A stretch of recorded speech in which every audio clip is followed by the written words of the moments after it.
नाज़रीन, बुलेटिन जो सिलसिलो जारी है। तव्हां खे अफ़सोसनाक ख़बर ॾींदा हलूं त सिंध ज़रई यूनिवर्सिटी टणोजाम जे इंग्लिश शोबे जो प्रोफेसर डॉक्टर सैयद रज़ाक अमीन कोरोना वायरस विघे फौत थी वियो आहे। सैयद रज़ाक अमीन Shah ji corona taste report positive आई हुई, जंहिंजो टंडो मोहम्मद ख़ान जे अस्पताल में इलाज हलंदड़ हो, जिते संदसि साह जो सॻो टुटी पियो।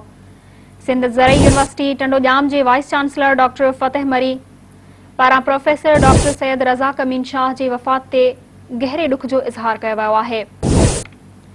नाज़रीन, हिकु भेरो ॿीहर अवां सां अफ़सोसनाक ख़बर शेयर कंदा हलां त सिंध ज़रई यूनिवर्सिटी टंडोजाम जे इंग्लिश शोबे जो प्रोफेसर डॉक्टर सैयद रज़ाक अमीन कोरोना वायरस विघे फौत थी वियो आहे।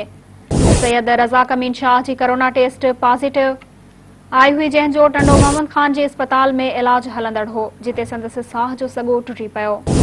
सिंध ज़रई यूनिवर्सिटी टंडोजाम जे वाइस चांसलर डॉक्टर फतेह मरी पारां प्रोफेसर डॉक्टर सैयद रज़ाक अमीन जे शाह जी वफ़ात ते गहरे दुख जो इज़हार कयो वियो आहे।